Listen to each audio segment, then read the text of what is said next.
Thank you so much for that amazing introduction, and thank you all for the invitation to speak to such an estimable crowd. I am very pleased that you've made an exception to me that allowed me to be able to present over across the sea here in the United States in such a way that makes it easy for everybody to participate. So thank you so much. I really appreciate that. That being said, I think I will actually find myself in the UK here in the next month or two for some business trips. So if anybody wanted to connect, please reach out and we can schedule something. Uh, Even though Henry did such an amazing job of giving me a background, giving you my background, I wanted to speak briefly about some experiences that I think lead into the conversation that I'm going to have here. I maintain a executive fellowship role with a Scientia Institute. They're a research organization that does a lot of stuff, and I'll talk about them later. I'm also the head of technology risk for Acrisure, which includes Acrisure Re, which is our UK affiliates, and we're in 22 countries around the world. So we have a very wide remit in terms of the things that we see and the stuff that we do. I've formerly held roles at companies like BitSight. We've sold them a startup company that I was a part of with Moody's. I was the former chief risk officer at Cover. I still am an advisor to that firm, and we'll talk about some other stuff today. You know that I work for RiskLens. That's now a part of Safe Security. And I began my career doing telecommunications engineering at Lucent Technologies, and eventually found my way to Nationwide Insurance and TI-CREF, large Fortune 100 financial services companies here in the United States.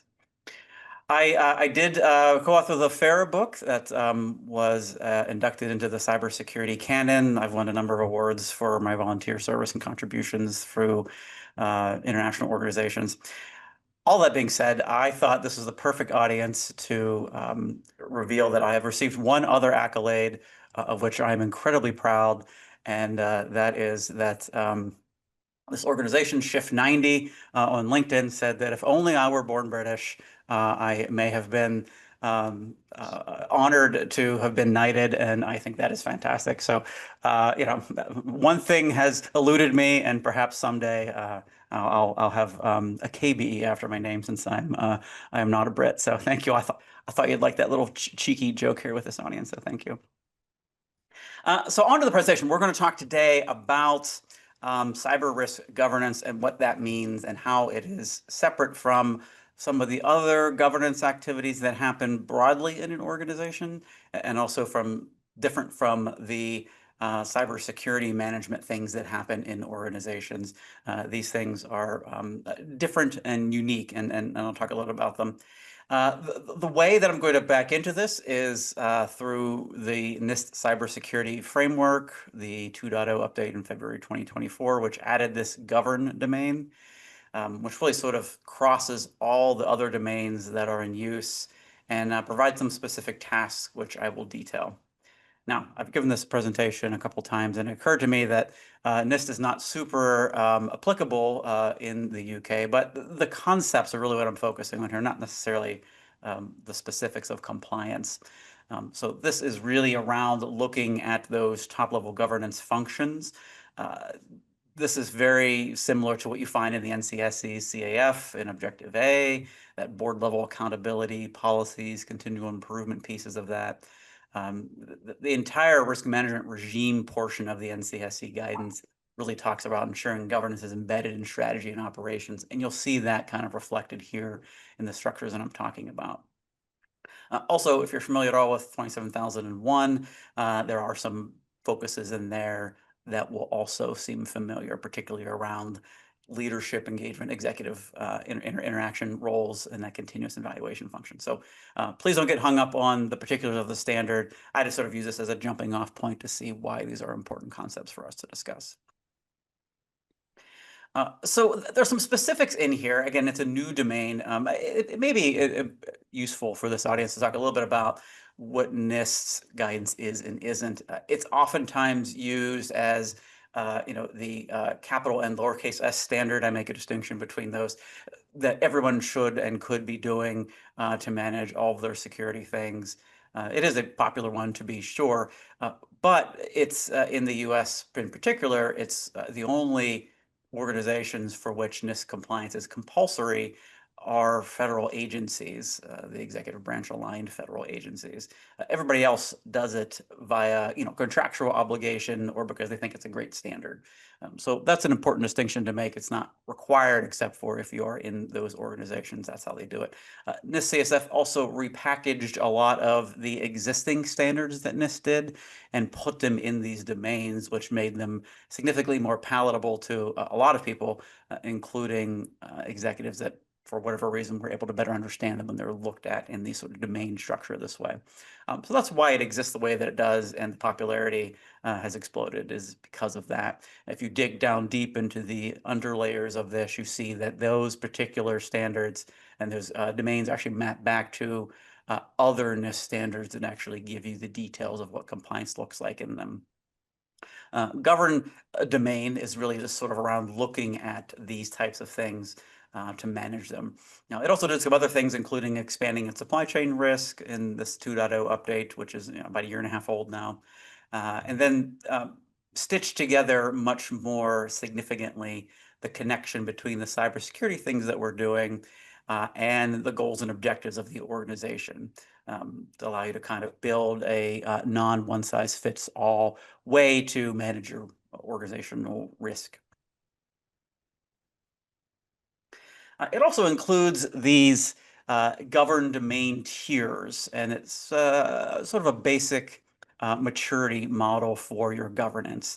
And it sort of builds them out 1, 2, 3, 4 here. And again, tier 1 is we're kind of doing this a little bit. It's very ad hoc, and our priorities are set by whatever emergency is next. That's how we're managing and governing our organization. A lot of organizations operate at this particular level. The second tier gives you some additional things here. And I drew this diagram to kind of help map out. This is not in the standard. This is sort of my own thinking around what this actually looks like in practice. The security practices, the things that you do in cybersecurity to manage risk, are approved by management, either explicitly or implicitly. There is a certain amount of prioritization that is informed by the organizational risk objectives, threat environment, business and mission. So it kind of looks like this. The things you do in the center of here are informed by what our organization is trying to do, what our business is trying to do, management approves them, and the threats help manage what we have to do. It's sort of a basic way of thinking about governance. In tier 3, there is the distinction that the things we're doing are approved and there's a policy in place that does them. So the policy is the written manifestation of the approval of management to conduct these particular cybersecurity things. Very standard, very agreeable, makes a lot of sense. The organizational practices are regularly updated based upon the application of risk management. So I drew this bubble over here on the right-hand side that shows there's a lot of cyber risk things that are happening. These things are informing the stuff that we're doing, and then also are updated based upon system level risk stuff that we're doing. So we're looking at particular systems, apps, servers, databases, cloud environments, TPRM, vendors, things like that. That's helping us to build a policy around it, and it kind of flows similar to this, but we sort of wrap this bigger bubble around the stuff we're doing. The highest tier here, these governed domain tiers 4, the adaptive model, is really around adding a couple particular things here. You'll see in my diagram, we talk about budgets and thresholds. Those are 2 different things that we added to really help manage this. And we pull this from some of the text here. So that relationship is clearly understood and considered when making decisions. I think that's an important distinction. Executives know what is at stake, and they're making decisions based upon what's at stake. They're also looking at cybersecurity in the same context as other financial and organizational risk. This is important. That means that there's a single pane of glass, there's a single screen where you can look at and see our credit risk, our market risk, et cetera, and then also see country risk, and then also see cybersecurity risk on the same page. It doesn't come separately from there. It's filtered and managed at the same level. This typically means then, because you're comparing it to financial risk, that you have to sort of think about it financially. And that obviously pricked my ears, because it's interesting to me that now we're sort of getting to the point where we're, maybe not explicitly, but indirectly saying in these types of standards that the importance of risk quantification, cyber risk quantification, is really important. The budget is based upon the current and predicted risk environment. This is important. So management's approving that budget, which we're using to pay for all of the security things that we're doing. And that approval and that budget process is based upon all of the other things that are in this workflow here. So the things we care about organizationally, what we're trying to do as a business, and then also informed by the types of stuff that we're doing, managing technological risk for the organization. So that executive vision is analyzed looking in the context of system risk, organizational risk tolerances. These are really important things that move us into this sort of tier 4. So you can kind of see from 1 to 4 this broad adaptation of managing the next fire, all the way up to we're looking at how much we think we can tolerate, filtering it through those types of tooling to get us to the types of decisions that we need to make.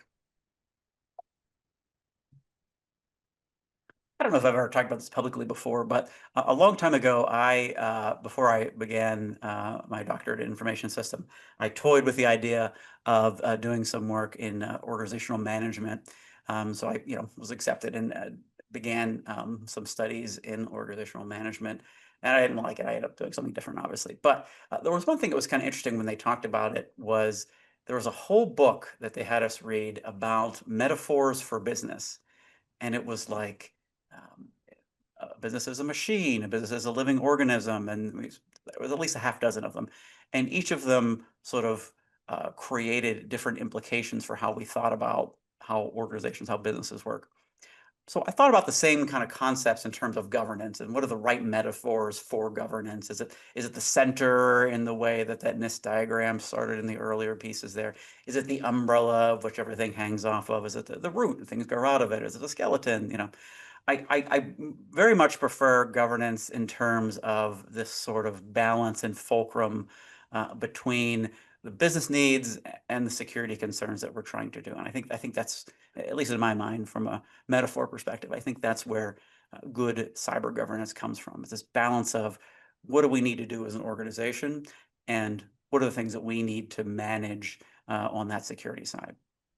So I think that makes sense. I think typically, and I balance the scale this way because the business needs tend to override those security concerns. Perhaps that's okay. But I really wanted to ask the question around how does thinking about governance really enable tactical decision making? I think far too often we think of governance as these big picture kind of things. And I want to drive it down to how do you operationalize that? So I took out of those preceding slides, which were taken from that NIST data, some of the things they were looking for us to do and adjusted them, right? So we have things like budgeting. We have to understand the proper security practices that we have to do. What are the controls we need to put in place, either technologies or processes? How do we determine what's the right controls to put in place in what order? Are we managing risk this way? So what's our top risk? What's our best opportunity for improvement? What's the prioritization there? What are the thresholds, particularly around risk? How much risk is too much? Are we over this? Are we under this? Assessing system level risk, so putting and assigning risk ratings to individual systems that way in our organization, blending in that organizational context into how we manage risk, and then reporting in that financial context. One that isn't included, but I think is heavily implied, that flows from that financial context is how much insurance we have, or how much capital we're holding in response to that risk. For financial services companies, capital allocation is a core practice of what they do. For those outside of financial services, for which it's not obligatory, I still highly recommend it as something to think about. What do we do if we have a giant event that we have to pay for and it exceeds the amount of insurance we have or other things? Are we going to pay for this out of our current year's revenue? Are we going to buy a bond? Are we going to settle some capital, invest it? Like those sort of conversations, very mature conversations, obligatory for financial services, but other companies, I don't think about it enough. They don't have to hold capital the way that banks do, for example, but I do think they need to think about it. So this is a list of, sort of the things that I plucked out of that standard to say, these are things you have to do. As I mentioned, this should seem very familiar to the NCSC kind of stuff or ISO 27001. These are things you would need to do generally. So one of the things I wanted to do was sort of, how do I approach this in two different ways? I always come at things from a quantitative default. So I spent some time looking at this in a more qualitative sense. And I put together this cyber risk appetite statement. This is completely made up. It's not from any one organization, but it may be something that you have seen or that resonates with you because it touches on some points that others do as well. So as you read around these kind of things, this is the kind of thing you would perhaps post publicly or in a financial disclosure statement around our organization's, approach to cyber risk management. And here you see very agreeable types of statements. We have a low tolerance for high risk scenarios. That's good. That's the kind of place I'm going to put my money. And then this one actually goes into some details around, what we do with each of these types of scenarios. For high risk tolerance, we do not accept them. So that's very absolute. Do not accept. If there is things that are identified as high risk, we're going to put urgency around them. We're going to remediate them and transfer risk or other mitigation techniques. Medium risk, we only accept them when they align to our strategic objectives and are accompanied by clearly defined mitigation plans. Low risk, we operate with a standard low risk tolerance, so we're cool with that. And if we don't know what's happening, we're going to spend some more time figuring out what's happening. So we have sort of managed uncertainty that way. Again, a very agreeable risk appetite statement that may be the kind of thing you would be comfortable saying publicly because it kind of says these things. For organizations that have ever had to look at their public risk appetite statement and then compare it to their internal practices, there's always some gap there, I might say, right? You sort of look at this and say, this is what the ideal looks like, but I know we're sitting on, I don't know how many vulnerabilities or tech debt, all these other things that we know that can go wrong in an organization.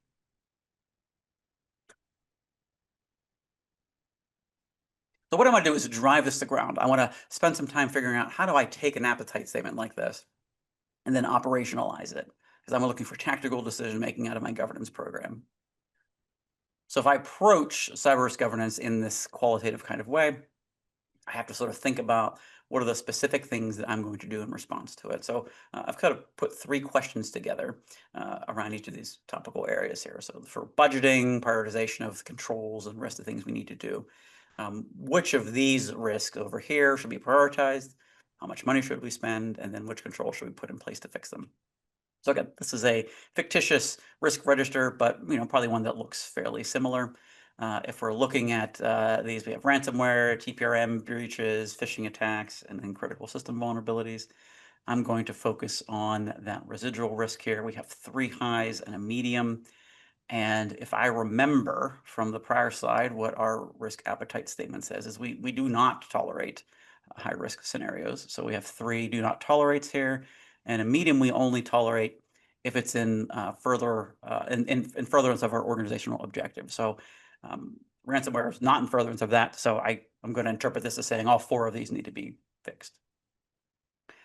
So we've came with 4. If we're asked which one is the most important, a qualitative risk appetite statement doesn't actually give us any ability to discriminate the most important from the least important in this list.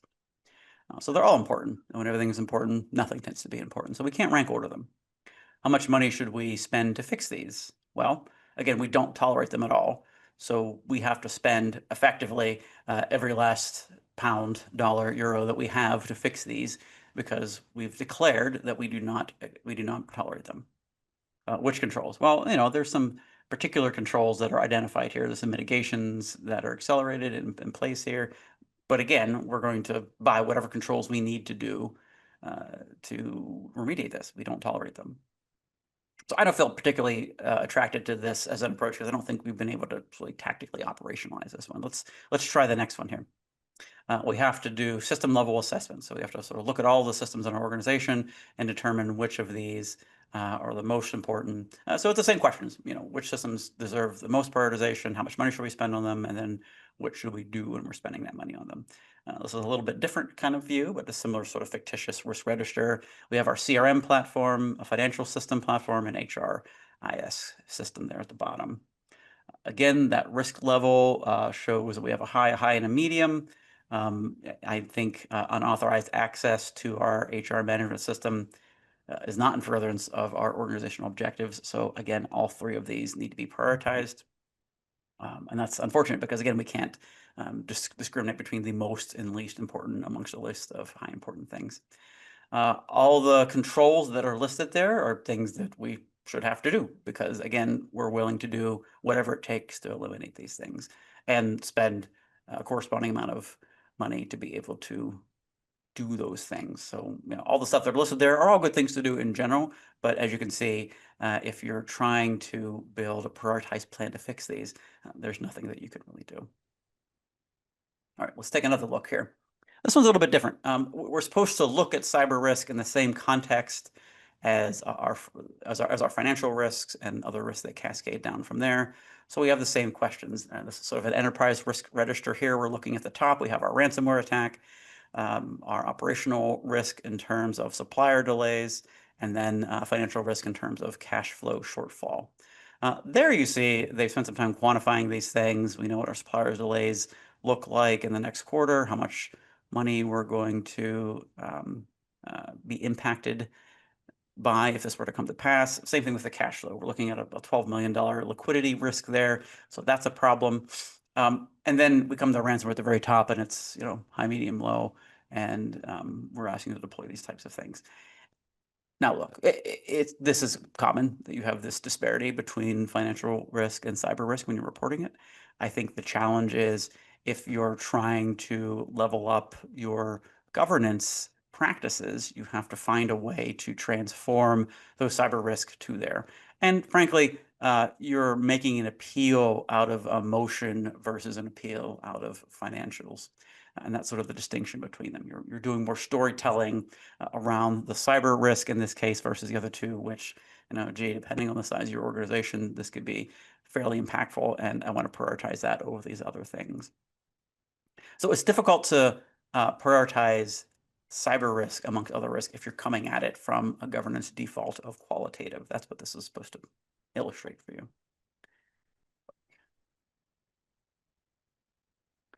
Some other questions I had from that list were, do we have enough insurance coverage to account for these things? And do we have enough cash on hand? So this is going to that risk transfer, capital allocation question there. And I've highlighted this column here on the right-hand side where I've filled in some insurance coverage limits there.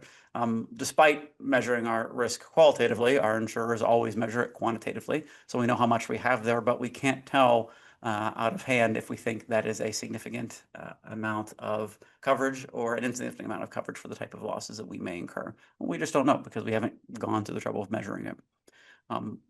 Data breach, same way. We also can't tell if we have enough. We think 4 million for those costs, 3 million in legal.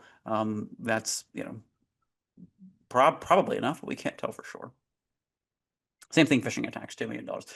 And there's some, gaps in that insurance that are, part of the way that they underwrite it. So there's some limited coverages. We don't know. We have no idea whether or not we have enough cash on hand to cover these things. So we really can't answer these two questions based upon this type of data alone. So I want to introduce a different way of thinking about this. And this is where I'm going to begin to blend together some of the quantified risk management practices with this governance stuff here. And I didn't mean for this to be an entire session on how to do risk quantification. So I'm just spending some time here giving you some of the basics around it. There is a set of data that we leverage to do this type of thing. We're using self-attested data, SME calibrated data, vendor provided assessments, internal, external telemetry data that's gathered by or about your organization. And then sometimes also you can get access to industry insurance data through different arrangements. This is used to sort of compute these distributions of loss that will tell you how often bad things are going to happen and how much you're likely to lose in case that they do. They're range based, so you sort of see this from a likelihood perspective. And then these are all sort of run through Monte Carlo simulations. So in the back end, each of these simulations are sort of run thousands of times, really with the same amount of rigor you would find in a lot of underwriting practices. That's really where the core of risk quantification comes from. The typical outcome that you see is what's called a loss exceedance curve. The statisticians call them exceedance probability curves, but it kind of looks like this. And if you're unfamiliar, you just sort of interpret it as that probability of loss value there will give you that amount or more. So for example, in this case, we're looking at about 20% chance of experiencing loss at, let's call it 12 million or more. That's the way that you interpret these types of things.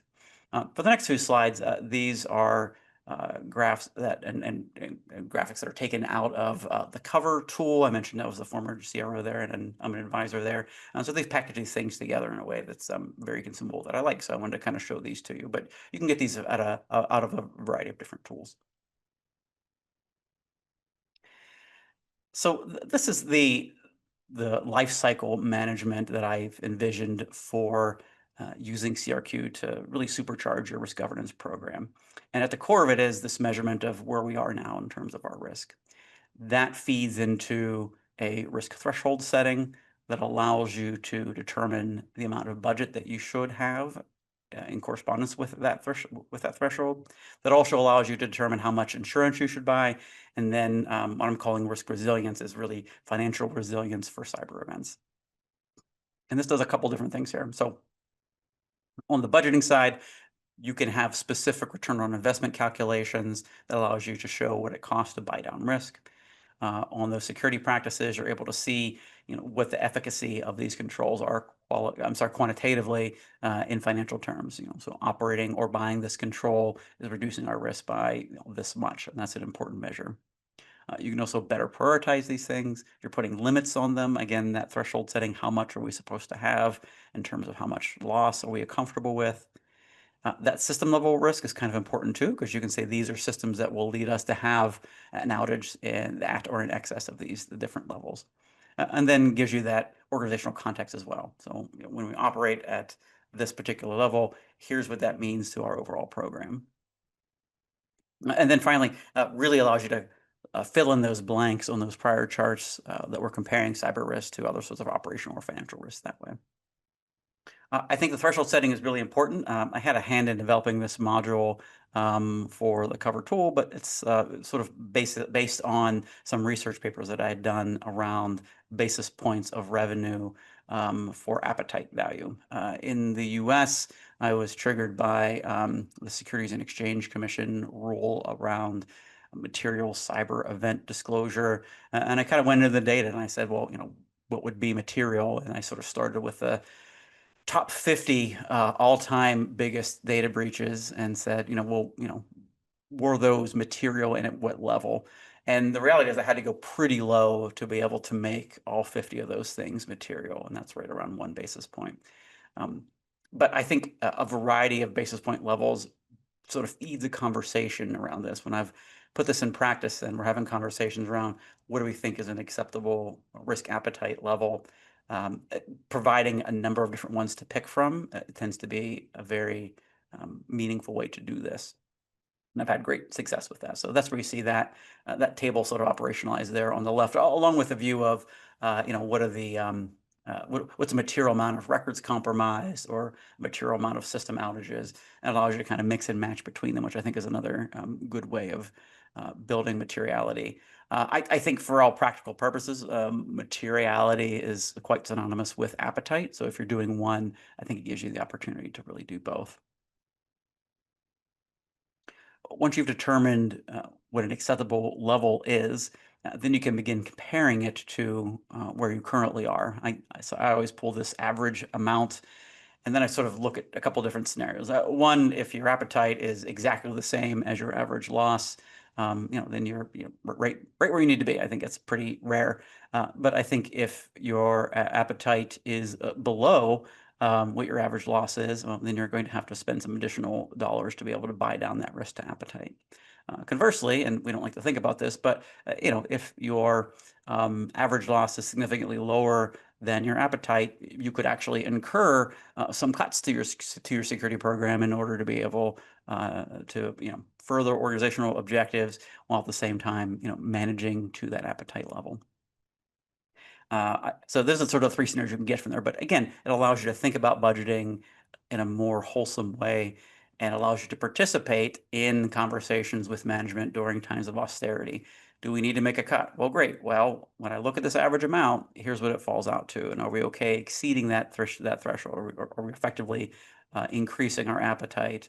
Or, allows you to play ball and be a good corporate citizen and say, listen, we're currently operating so far underneath our appetite, we could actually shut down some things. There's one CISO that I knew, he's moved on, but he worked for a health insurer where he would ask his organization every year, is there one control that we can remove from our environment and still maintain operational excellence that way? So really sort of pushing his team to think about, are there things we're doing that are superfluous, or things we can make easier on our business users that don't really cost anything risk-wise? Really sort of forward thinking, but really sort of feeds into this narrative of thinking about risk quantitatively allows you to do some things that a strictly compliance-based regime does not really enable. Here's another chart that's sort of giving you the opportunity to show what buying down that risk looks like. So again, in this case where your average loss exceeds your appetite value, you have to figure out how to make up that shortfall.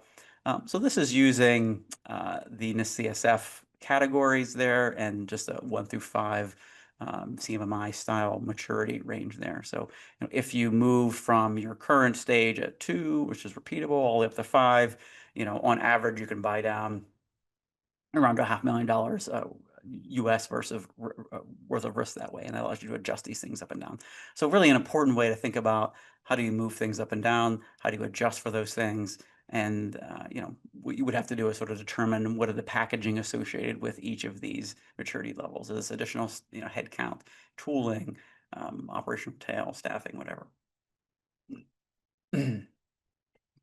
That broader organizational context is important again. So this is what this chart's allowing you to do here. Again, you see plotted, there's our average loss, there's our appetite. I advise firms to think about appetite and deductible somewhat similarly. We're okay with a loss of this amount. That means, we kind of already decided what our deductible should be. Or conversely, if we already have a deductible at a certain value, that could be a jumping off point to having an appetite conversation. Well, we already have $1 million deductible, perhaps that's where we start thinking about our appetite at. I encourage firms to move that value up as high as possible. The first dollar of insurance is always the most expensive, so the further you can get away from that, the better. This sort of really lets you look at what happens when we exceed our insurance limit. What do we do then? So now we're looking at, are we covered to the right amount? Are we, and then further, do we have any unaccounted for losses that we need to think about? I think there's a big distinction between we've bought a policy, it ends at 50 million, and we're covered, versus a firm that says we bought a policy, it ends at 50 million, and we've made a decision that anything in excess of that we're going to pay out of current year's revenue. Or we've set money aside in the what is a 6% chance that we exceed what that limit looks like. I think those are very different conversations to have. I always encourage organizations to do this to make sure that folks have put themselves in the driver's seat to be able to say, we did talk about the fact that we may exceed this. There's a non-zero likelihood that we're going to exceed this $50 million limit. What do we do? Are we comfortable with that? Maybe we need to move up to 60 or 70 and then, expand our tower, or are we just going to eat that if it happens? It's a very different governance space to be in, but I think an important one. So part of this conversation inevitably leads to, where do you get this data from? If you like the preceding slides, there's kind of a couple different ways that you can do this. I've been affiliated and am affiliated with all these organizations, so I feel comfortable talking about them. The first is, like I said, on the preceding slides, those just come right out of a SaaS model from a firm called Cover that I was the former chief risk officer for, and then I remain an advisor for.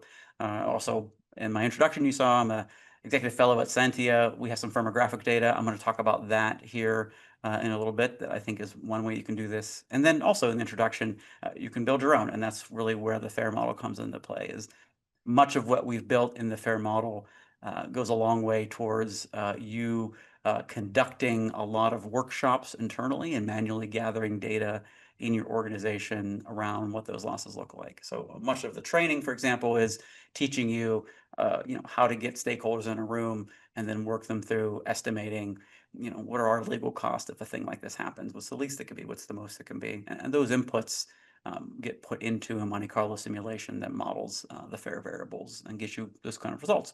You get the same sort of charts that you saw in the preceding slides, but the data really comes from a lot of legwork that you end up doing, which is why a lot of people find it a little bit difficult to implement, not impossible, but difficult. When we started doing this in the early 2000s, there were no data sets that you could leverage publicly to do this. Sure, there were cyber insurance, barely at the time, but none of that data was aggregated in any way or made available to anybody that was doing this type of work.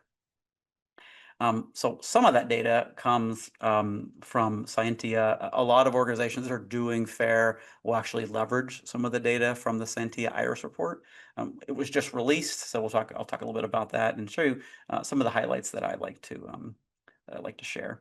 The IRIS report is sponsored by CISA, the Cybersecurity Infrastructure Security Agency here in the US.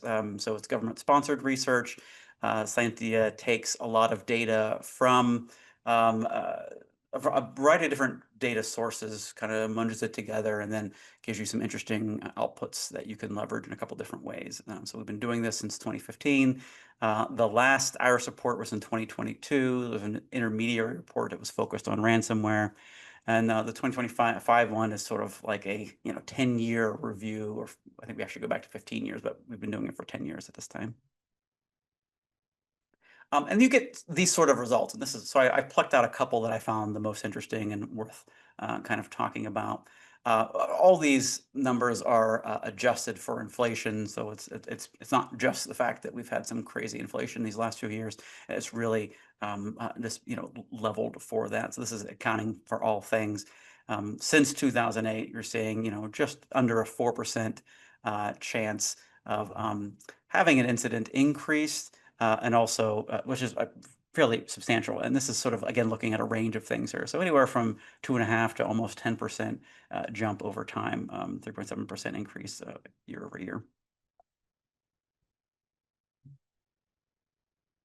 We also did some firmographic modeling. I mentioned before that I was part of a startup company that was sold to BitSight that was sponsored by Moody's.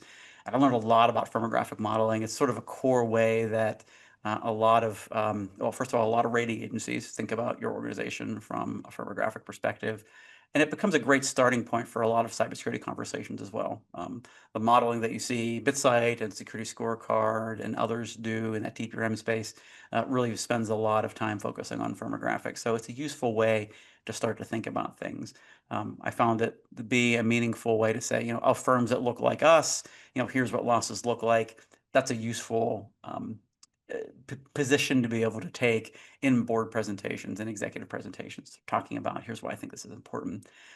There are some interesting shifts here you've seen in this timeline. The first is the largest organizations have had a probability decrease over time, with a little bump here in these last couple of years, but generally big shift from the early 2000s till today. The smaller businesses are seeing inflation in their numbers, which is unfortunate. You can kind of interpret this as saying the companies that have money to spend on security are doing so and buying down their risk, whereas the other companies that don't are the ones that are suffering. Attackers are going to go where they have the most opportunity. So the automation of attacks has changed over this time frame as well. So you can target more smaller businesses without having to put in the same effort. This is a great firmographic model. Typically, we're using the NAICS codes for this when we do this, but those codes are translatable to other regimes as well. But as you can see, the places where attackers are moving are really being adjusted by what you can see as the overall cybersecurity spend in those things, just from what we know publicly. Manufacturing spend on cybersecurity is down. I have a good friend who works for Corning, and he's working his tail off all the time to try and make things better there. Not that they have bad security, they actually have really good security, but all manufacturing companies are really suffering from this because they're starting to be targeted now a lot. Public sector, healthcare always is a little bit suffering. The ones you see doing very well are utilities, financial. There's some drop-offs there, again, because of the amount of spend and the focus on those organizations in those industries. You can see how this could be a great starting point for your own analysis by saying, assuming we're like everybody else in our sector, which is probably reasonable, here's our starting point for this. In fair analyses, people will use these numbers as a starting point and then adjust up and down depending upon what they think about themselves in comparison to everybody else. On the loss side, these are some great graphs that were put together here. The median losses are about 15 times higher now than they were in 2015, and those extreme values at the tail end tend to go up higher too. So this is a distribution of losses, and you can see that those in those 90th percentile have jumped up. The 50th percentile have also jumped up. So disturbing trends overall. If you're asking if your perception that cybersecurity incidents and impacts have gone up, this sort of analysis can confirm that yes, it has, and then actually put some numbers around it. Another chart that I really liked a lot was this one, which is showing losses as a proportion of annual revenue, which really leads into those conversations around basis points of revenue and materiality.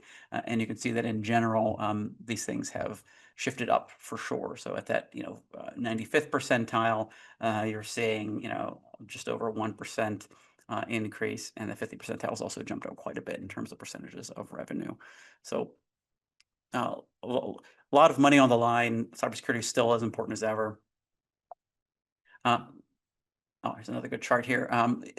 This plucks, a couple different industry codes in terms of losses. Professional services are seeing an increase over this time frame where retail has gone down. I suspect in the retail space, this is largely due to increases in security around PCI data, chip and pin, things like that have really cracked down on those sort of losses this way. So down quite a bit on the retail side, up quite a bit on the professional side. So again, the attackers are dynamic and flowing to those targets that they find opportunity in.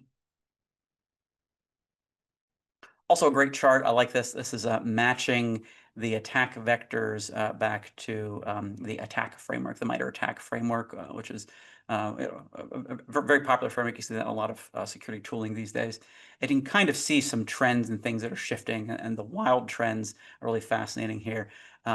If you look back in 2016, removable media was about a third of all events, and now it's down to less than 10%. It's hard to imagine any organization that's allowing you to pop USB drives in these days. It's just so unfathomable. With cloud, it's really solved some of that, but then created some other problems. As you can see, public-facing application exploits have jumped up from fairly static 6th place all the way up to 2nd place. So those are some changes you see there. Phishing's maintaining its own. Still a bit of a problem there. We're still worried about our third parties. They've shifted up and down over time, but maintain top 5. So lots of really interesting kind of problems there. Supply chain compromises remain relatively low despite the focus we have on them. I think there's a distinction between, at least in the way that attack thinks about them, the supply chain compromise versus trusted relationships. In some cases, I think there's a lot of overlap there that may be belying the categorization that you see here. So that's a sneak peek at the Scientia report. You can go to the Scientia website and download it for free and get access to full detail there. One of the things that we've been really focusing on recently is building customizable versions of this report. As you can imagine, when you're looking at a large set of data, we're trying to give you the contours of the risk space broadly. We're interested in talking to organizations that want to get customized versions of this for themselves to really feed into the risk management program. So if you're interested in that, please reach out. That's something that we're doing some early work on. So we are coming to the end here. I'm going to summarize thinking about quantitative cyber risk governance. I think that you have to sort of focus on this quantitatively. I hope that my fictitious example of a qualitative risk appetite statement, using that to drive tactical things, shows you that there's some flaws there practically. That is not just based on speculation. I've actually operated in environments where I've tried to do that and shown the problems and then turned them around quantitatively. So it actually gives you a much better operational guidelines on the financial side to have those thresholds set that way. Works very well for budget justification. I've been through times of boom and bust in organizations where we've gone through austerity measures and it was everyone's taking a 5 or 10% haircut, regardless of where you operate. And I cast that in terms of, okay, which of these security programs are we willing to cut and how much additional risk are we willing to take because of it? At the very least, it allowed me to communicate the implications of these things in a way that was responsible and transferred risk from our organization making the cut to the decision makers who were mandating the cuts. And in some of the best cases, we got actually exempted from some of those cuts altogether, which is very, very good. It helps you buying insurance, you know how much to buy. You can't just write a check for high risk. You have to put a specific number around there. And it's really good to sort of connect that to your overall security program as you operate. And then, again, like I mentioned before, gives you the opportunity to have a conversation around how do we pay for this deductible? How do we pay for losses that exceed our limit? What do we do with that? That really sort of engender a much better, more fulsome conversation around cyber risk resiliency as a financial matter. So if you're interested at all in learning more about what I talked about today, I have an Asaka article here linked up. You can also just search for it. It'll show up in Google. But this sort of talks a little bit about this exact framework that I put together here. The Fair book, I think, is coming out later this year, a second edition. We made some revisions to it. It was over 10 years old. I guess it's over 11 or 12 years old now since we first started writing it. And I cringed when I was editing some of the passages, particularly around screensaver passwords. If you've fought those wars in the decades past, you'll know exactly what I'm talking about. A thing that just doesn't exist anymore, but used to exist and was something that was very popular thing you had to talk about. So we included that in the book, but now we've gotten rid of it and had some more contemporary examples in there. The conversation around materiality is a part of an ISSA journal paper you can access there, which gives you some details around what we did in terms of calculating those thresholds and the recommendations we make for that. I'm also saying that I have a book out that I released at the beginning of the year called Control Alt Risk. All the proceeds of this book are going to the ISSA Education Foundation, where we give scholarships to students internationally. So please be sure to put that on your radar. I think we just closed the window for this year, but we'll open it again at the beginning of the year. So keep that on your radar. And again, all those proceeds go to there. So I think that is all that I had. So now I see Henry popping up. So I think we're going to talk a little bit about questions, right? Please let me know what questions you may have, and I will do my best to answer them. Yes. I haven't had anything pop up yet, and that's how Well, that's okay.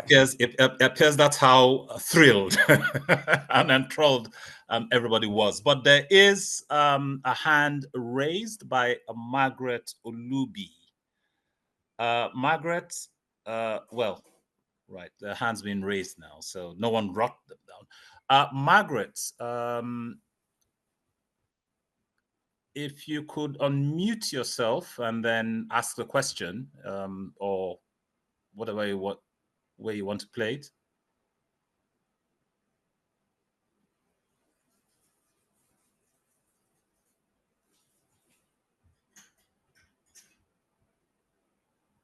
She isn't. Right. Okay. I'll just move on to next. I was only clapping to say thank you. Sorry, Margaret, you're a bit faint. Is Mary Olubi?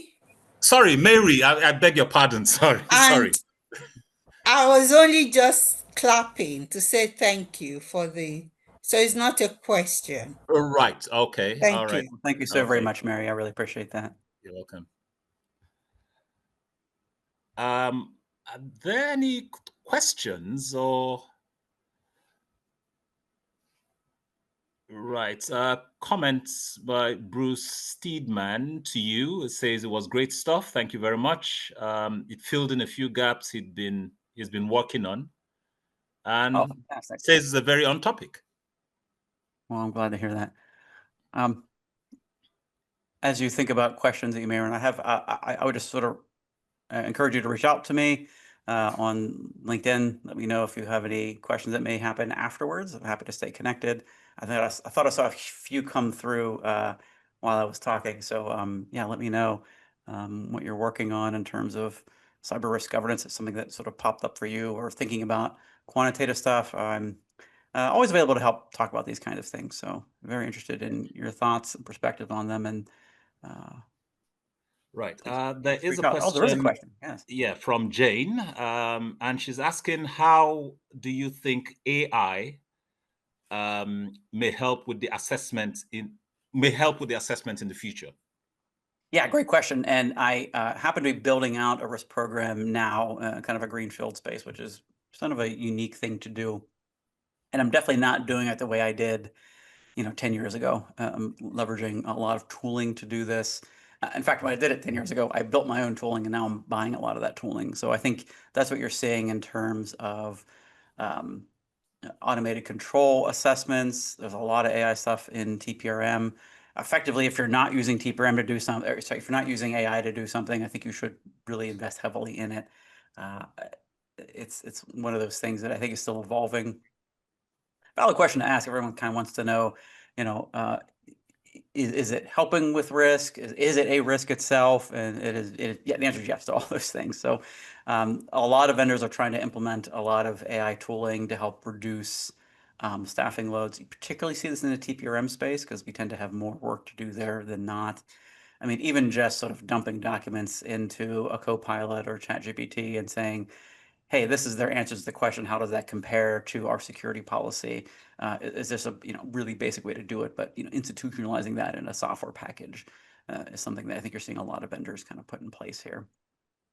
For many years, when I oversaw a third-party program, we would answer those questions on behalf of our clients, so sort of the reverse of TPRM, and we maintained a database of all the questions. Well, database. It was in Excel, and it would say, "Hey, here's this question. Here's how we answered it. Here's the approved answer," and we would sort of, help facilitate that. That sort of thing, but now, much more stringently applied, I think is what you're going to end up seeing. So certainly look into it if you really want to appeal to. I mean, if you're in a management position, you have to make assessments of what headcount is going to look like, how you're going to account for these things. You can impress your manager by saying, I'm going to leverage AI to reduce headcount by so much, or to reallocate headcount by this much, and expand capacity because I'm leveraging tooling to do this. I think that's probably where you're going to end up seeing a lot of. I did a session earlier this year at the RSA conference in San Francisco where we talked about, the AI-powered GRC software packages. It was a panel discussion with me and some other friends, and I think one of the things that I said there that I still believe very strongly is that there is always going to be an element of people's emotion in risk management, where how you feel about certain things matters. Grounding that in data is important. If you look at the Aristotle logos, ethos, and pathos approaches to communication, I think that applies in risk management in particularly. So you have this: am I making logical appeals? Am I making story-based appeals? And then am I also a credible speaker in general? And those three things I think are important in a GRC solution, which requires human beings to be a part of that communication side of it. So we'll see what happens in the future. I could be very wrong. Yeah. Now, Bruce is back again with what he refers to as a proper question, and he says, well, which I assume is the opposite of what he did the last time, and he's asking, how good is the modeling with non-US centric sector company mixes? Yeah, I mean, I think that's a great question.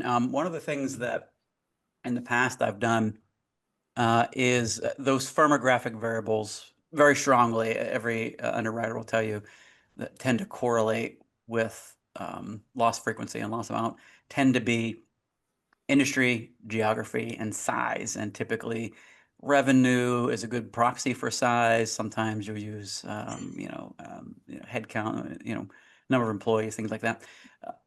So that geography is a really important part of this. In the report that I showed you from IRIS, it was a global report done in US units of measure, but still a global report because it was done for the US government. That's why we use those measures. But when you see that, know that it applies globally. But you're absolutely right. There should be and it's important to have those cuts by geography as well. So that breakdown where it exists is important. One of the things that is a challenge sometimes is there is better data available for US firms than for EU firms. In large measure, GDPR has made that difficult to get that kind of public data about things.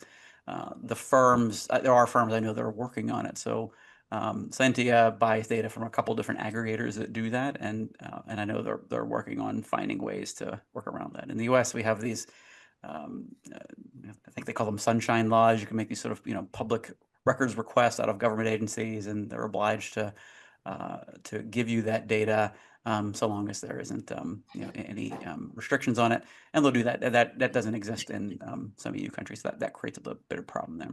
That being said, it's still again a good solid base for starting a risk program and looking at things more quantitatively, and I think that's sort of the key there.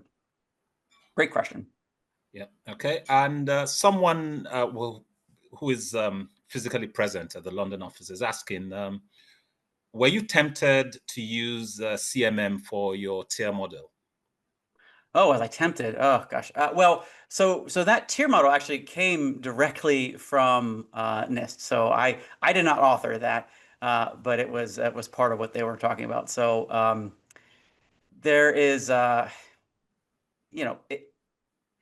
would tell you that maturity doesn't tell you nothing. I have a whole other presentation and a paper I've written around using maturity for control strength. I think it's fine. Like it tells you something about it. Is it as good as other measures? No, and I talk about that in that particular paper. But I think it's a good proxy for certain things. Especially, it's a great proxy for process-based things. Thing-based controls, as I sort of call them, like endpoint software deployment. You don't really need a maturity model for that. What you really need is a variable that represents, is it deployed well? So I think those are better. But very cheeky question. Thank you for that. But I do. I don't think it tells you nothing. I think it's a variable that everybody sort of has at the ready for stuff. So I think it can be made useful. I'll just leave it at that. Right. I think we're a bit pressed for time now, so I'll just take this question, which I will designate the last question for now. Now it's coming from Adrian, and he says, he asks, I sometimes work for departments that do have and hold high risks. I understand that NIST indicates a zero tolerance to these. This isn't always possible when more than finance and business is at stake. How would you, a most likely risk owner or assurance manager of sorts, handle that as a role, both acceptance and consequence? Yeah, that's interesting. I think we're all agree that there is no zero tolerance. Does that mean that we don't have any of these things? It just means that we're taking action against them. That's how I would interpret that. And I think that's what you sort of see implied in a lot of these documents, is that you can't just accept that you have to do something about it because it's high risk. Now, that thing that you may be doing hopefully moves it down to an acceptable level. But I think as long as there's a compliance and a risk-based view of this. The compliance-based view is you'll have to have something logged as an action plan against this. And I think that's fairly straightforward and easy to apply. The risk-based view is we're already operating in excess of what we think is acceptable. So you really have to have a conversation around, are we actually comfortable with this or not comfortable with this? And what are the things we can do to respond to this? And either we're putting things in place. Look, that just takes time sometimes to fix control environments. Do we think we have enough insurance? Do we cover that insurance? Are we, adjusting capital? I mean, those are sort of the three financial things that you have to do. Do we spend money to fix it now? Do we spend money on insurance in case something bad happens? And are we holding capital in case something bad happens? Those are kind of the three big things. I think the challenge around the sort of zero tolerance things is it implies a situation that doesn't oftentimes exist. And I think a mature view is that we know we're operating in these environments and we have to, accept them. I've spoken to regulators in the financial services industry in the US that have, looked at this And I've told narratives around, we don't really have the ability to solve this right now, but it's on our watch list. We've done, compensating controls, and we're going to reevaluate this in the next period. And they've been fine with that. I think there's a touch of practical understanding that goes along with these things. Right. I know we're really, really pressed for time now. So right, and there's a lot of snacks in that room that everyone yeah, needs. exactly. So I appreciate everything. Thank you so really, much for inviting me. to those whose questions and those who have questions, you could always reach out to Jack on LinkedIn, you said, and it's Jack Freund, Yes, as please. it's spelled. He'll be found there, and I'm pretty sure you may already have him on your connections anyway.